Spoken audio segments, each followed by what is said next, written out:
Ola, boa tarde. Moitas gracias, Xose, pola introdución e gracias a DAC polo convite. Eu son María Agra, son diseñadora de produto digital.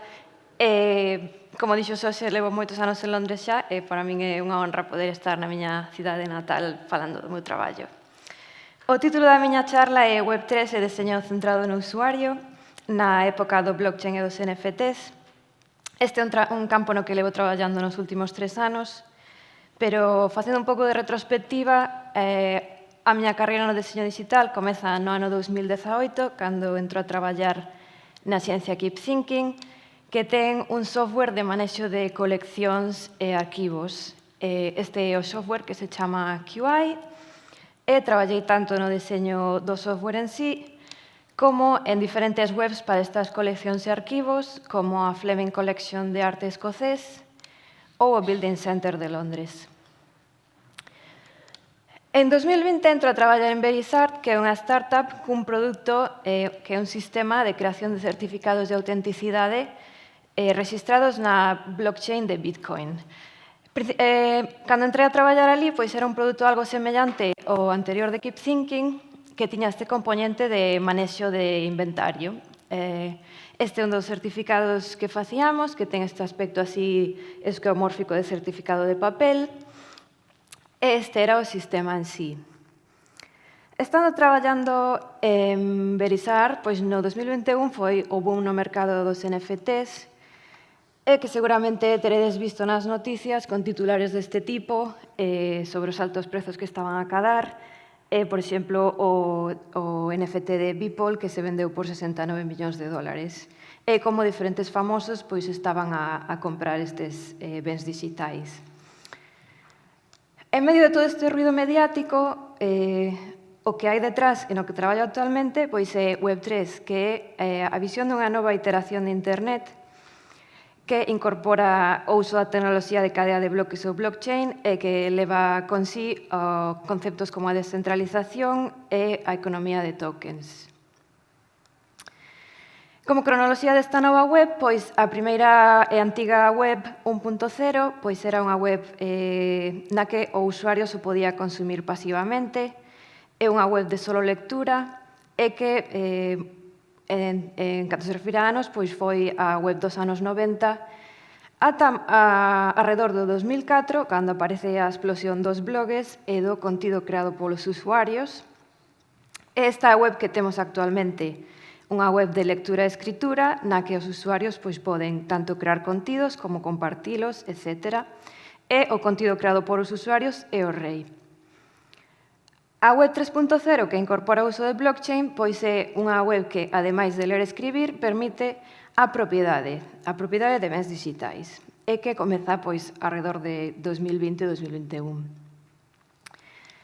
Tamén para darvos unha idea do que é a cronoloxía do blockchain en sí, o blockchain aparece oficialmente en 2009 coa aparición de Bitcoin, que é un sistema de pagos peer-to-peer e que actualmente é unha tecnoloxía pois un pouco anticuada. O que cambiou as reglas do xogo foi a chegada de Ethereum en 2014, porque incorpora a tecnoloxía de contratos programables que é a que permite, digamos, facer moitas máis cousas co blockchain, incluindo os NFTs. E a partir de Ethereum, pois, xurdiron outras cadeas de contratos programables, como, por exemplo, Polygon ou Tezos en 2018. Tezos é a cadea para que traballo actualmente. Entón, que é Web3? Pois Web3 non é a especulación con criptomoedas, que seguramente teredes oído falar dela, nin é o uso do blockchain en sí, senón que é a combinación de Internet máis o blockchain, que leva conceptos como a descentralización e a habilidade de posuir bens digitais. Isto todo dos bens digitais pode sonar como moi futurista, pero os bens digitais xa están nas nosas vidas, no noso día a día. E non somos os nosos donos, por exemplo, do contido o que subimos a Instagram, non somos os donos. Compras que facemos en videoxogos, películas que compramos, etc. Entón, o blockchain ven resolver este problema da propiedade dos bens digitais a través da tecnoloxía da carteira, que almacena a través dun contrasinal, almacena os teus bens digitais tanto en forma de criptomoeda como en forma de tokens únicos ou NFTs. Como é a experiencia de usuario en Web3 actualmente? pois usamos o típico navegador que todos coñecemos e logo temos unha carteira digital que pode ser en forma tanto de extensión do navegador como de aplicación móvil. E vos preguntaredes por que me interesa todo este rollo que vos acabo de contar, porque é unha tecnoloxía emerxente. Como vedes no modelo de difusión de innovacións de Everest Rogers, pois o consenso actual é que estamos aínda na fase de adopción temperá. Algúns autores creen que estamos aínda na fase de innovación, que é a primeira de todo. E, como vos dixen, pois aporta solucións tanto á propiedade dos teus datos como á propiedade de contido e á formación de novas comunidades. Por que estamos aínda na fase de adopción temperá? Pois estes problemas de adopción veñen de que a tecnoloxía en sí é moi difícil de usar, non é moi user-friendly, ten unha curva de aprendizaxe moi empinada e a tecnoloxía en sí todavía está moi presente. Por exemplo, podedes ver, esta é unha captura de pantalla da carteira MetaMask, que é a máis popular en Ethereum, e se é a primeira vez que a vedes, pois diredes que son todos estes números, estas cousas que non se entenden así a primeira vista. Como afectou todo isto ao meu traballo en Verisart? Pois tivemos que pasar de facer certificados de autenticidade a facer NFTs, porque era o que estaban a demandar os nosos usuarios. De feito, tiñamos xente que se estaba creando contas e preguntando se os certificados eran xa NFTs ou que xa pensaban que, pois iso, que era prácticamente o mesmo. Entón, neste proceso de convertirnos nun sistema de creación de NFTs, pois tivemos que afondar un pouco en cales eran as motivacións dos usuarios para utilizar esta tecnoloxía. Entón, fixemos unha investigación de descubrimento a través tanto de entrevistas con artistas que eran os usuarios de Verisart como con usuarios externos, e tamén fixemos unha investigación secundaria ou de escritorio. E a partir desta investigación, pois, fixemos unhas protopersoas tanto de artistas, que eran o principal grupo de usuarios, como de coleccionistas, que son os usuarios secundarios.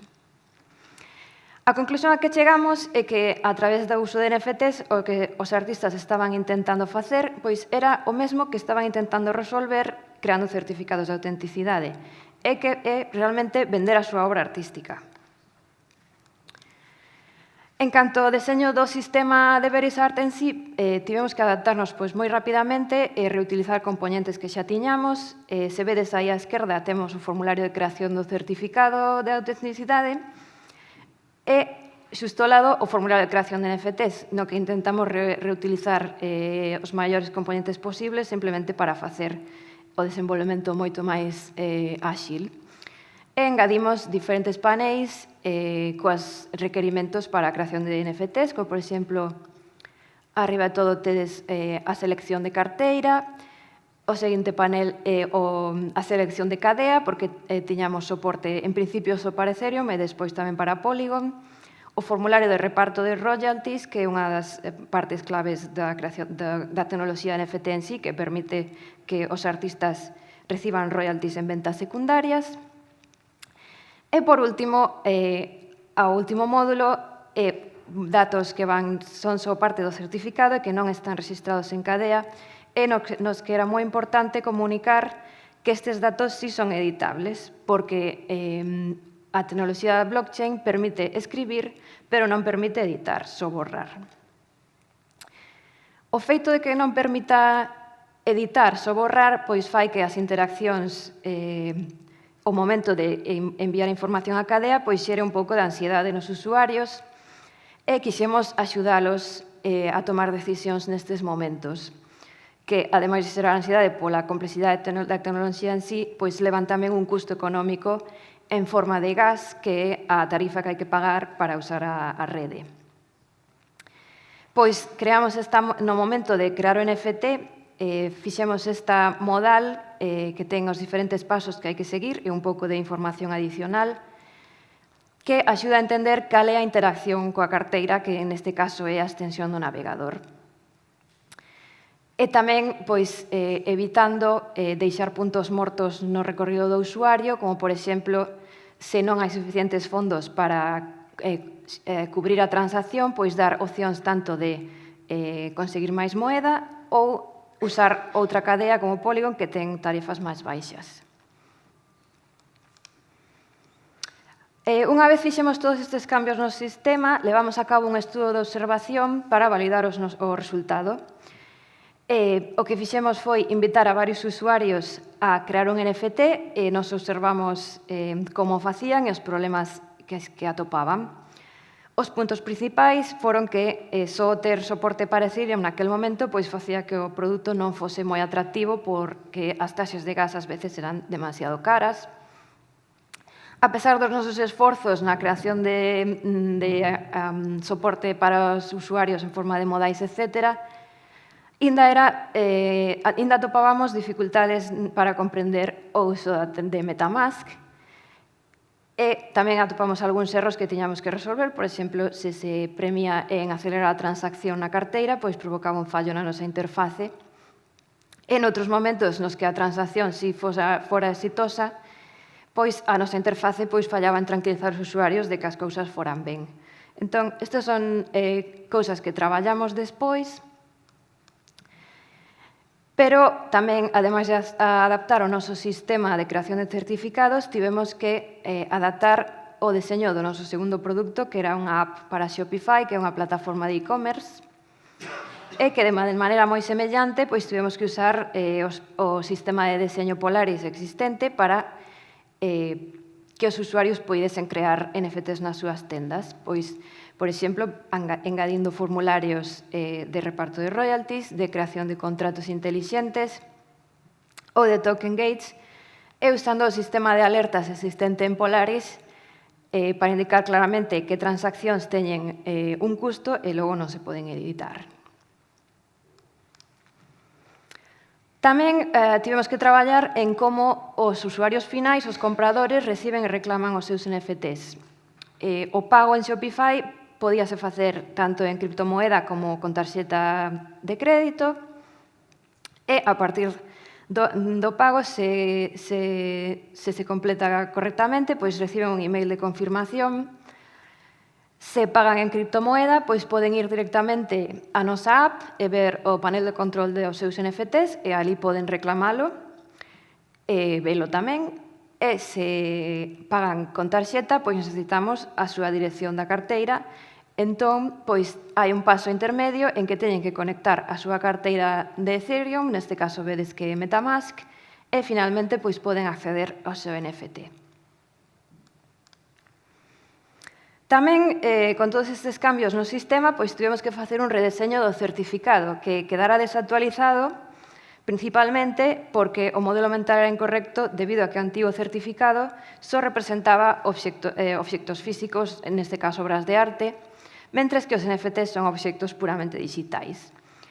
Entón, tamén a estrutura esquemomórfica que imitaba certificados de papel pois quedara anticuada, e tamén presentaba moitas restriccións en canto á estrutura da páxina, canto aos metadatos podíamos mostrar, o tamaño da imaxe en sí. E logo había elementos que tiñan escasa visibilidade, por exemplo, se vedes o cuño que hai cunha V nun lado, iso era un panel que explicaba a confianza que tiña o sistema Verisart como de completo estaba o certificado, e que quedaba prácticamente oculto. Entón, co redeseño, o que quixemos facer foi, en primeiro lugar, darlle máis protagonismo á imaxe en sí, á imaxe ou vídeo, e agrupar a información, sobre todo a relativa ao certificado, nunha soa sección no medio da páxina, e mostrar claramente todos os metadatos relativos ao certificado, por exemplo, a través de varias pestañas, por exemplo, a de verificación, na que se ve se tanto o creador como a persoa que expide ou entidade que expide o certificado e o dono se están verificados ou non no noso sistema, canta información sobre a obra de arte en si temos, e tamén hai unha pestana de historial nas que se poden ver tanto as transaccións na blockchain de Bitcoin como as transaccións do NFT en sí, en Ethereum, etc. En 2023 comezo a traballar en Triltec, como antes dixo Xose, que é un centro de imagens da blockchain Tezos en Londres. E o produto no que traballo principalmente é Canvas con K, que é unha plataforma de e-commerce para que marcas poidan lanzar as súas propias coleccións de NFTs. O xeito en que Canvas funciona é que temos unhas estructuras de páxina base, que son as que podedes ver aquí á esquerda, e logo facemos plantillas customizables para cada cliente, por exemplo, para a marca de produtos de cuidado de plantas ou Vital ou para Manchester United. A diferencia do meu traballo en Verisar, no que fun a primeira diseñadora fixa, é que era un produto novo. Canvas era un produto que xa se usara para as coleccións de NFTs de Marina Abramovich ou para a colección dos Devils do Manchester United, que eran a colección de imaxes de perfil que se lanzara a finais de 2022. Entón, cando eu entrei a traballar en Trilitec, pois o primeiro que quixen facer foi recadar datos sobre os usuarios. Isto levei a cabo tanto a través do software de atención ao cliente que temos, no que fun vendo pois cales eran as preguntas que tiñan os usuarios, onde estaban a quedarse atrancados, etc. E a través dun software de tracking que nos permite ver tanto mapas de calor como grabacións dos usuarios interactuando co sitio. Tamén fixen un estudo de observación con usuarios reais nos que observei como compraban e recibían o coleccionable. Os puntos principais que saquei nos que tivemos que traballar tras facer este estudo confirmados tamén polo software de tracking, etc., pois eran que os principais puntos de dor era o momento de login, o perfil de usuario e o momento de entrega do coleccionable. Podemos ver que o móvil era o dispositivo preferido e que tamén isto era, víamos en Analytics que este era o caso. A experiencia de login era bastante confusa porque os usuarios poden acceder ao sistema usando as súas contas existentes de redes sociais, pero, por exemplo, moitas veces non se acordarán cal delas usaran, se usaran o Facebook ou o Twitter ou cal usaran. E tamén, como no momento de usar o login social crean unha carteira digital, pois ás veces non se acordaban ou non entendían se tiñan que usar a carteira directamente ou podían usar o login social. O perfil público pois carecía de affordances, isto quere dicir que había elementos que non se percibían que eran interactivos, e o proceso de entrega do coleccionable provocaba bastante fricción porque había un momento de pausa bastante longo en que os usuarios pois non sabían se o sistema estaba a fallar, non sabían por que tiñan que esperar, non sabían por que levaba tanto tempo, etc. Entón, o primeiro que fixemos foi atacar o deseño do login e axudar os usuarios a entender que era o que tiñan que facer nese momento. Cambiamos o titular, por exemplo, porque ás veces os usuarios pensaban que podían conectar a carteira de Ethereum en vez de ser só a de Tezos. Engadimos as iconas de redes sociais, simplemente para axudar a ese momento de memoria, e agrupamos algunha da outra información para darlle maior protagonismo á chamada acción de crear unha carteira gratis. O proceso de entrega, como vos dicía, era o maior punto de fricción do sistema. No momento de pagar, podíase pagar igual con tarxeta ou con TES, que é a criptomoeda da cadea Tezos.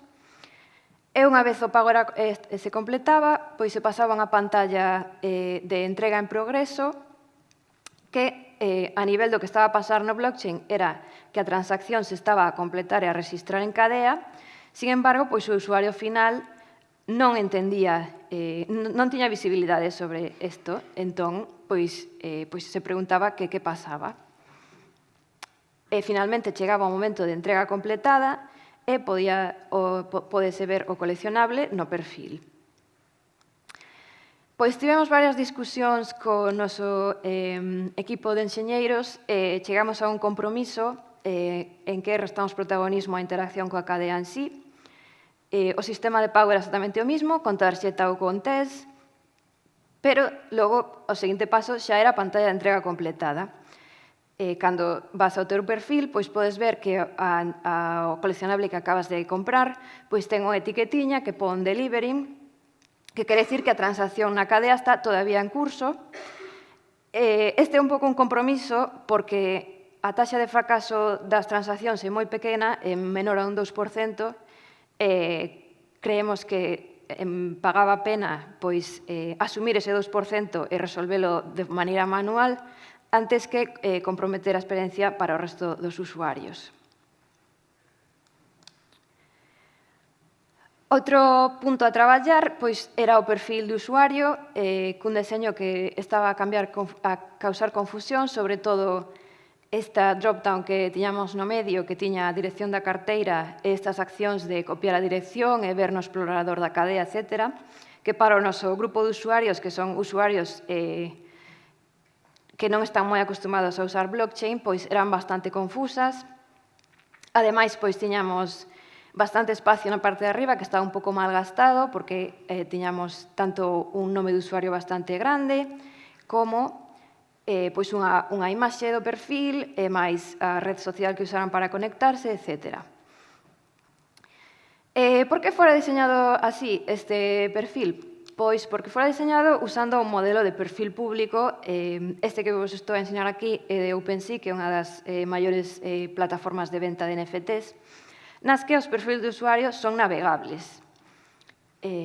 Entón, pois, como vedes, pois, o deseño pois, ten un banner customizable na parte de arriba, ten unha imaxe de perfil, un nome de usuario grande, a dirección da carteira e diferentes pestanas que teñen pois, tanto a colección que ten ese usuario, como os NFTs que creou, como os seus favoritos, etc.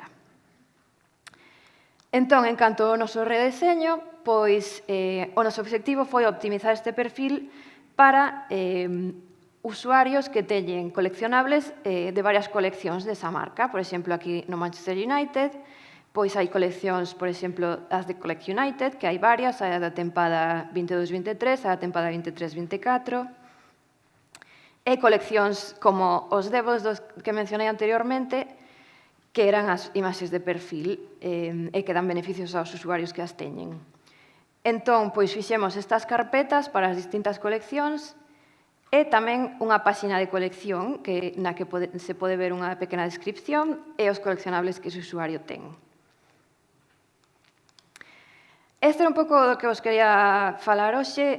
Como conclusión, pois, direi que este é un campo pois, moi interesante no que traballar, precisamente porque hai moito que facer en termos de experiencia de usuario para mellorar a adopción e tamén que a blockchain é unha tecnoloxía que chegou para quedar.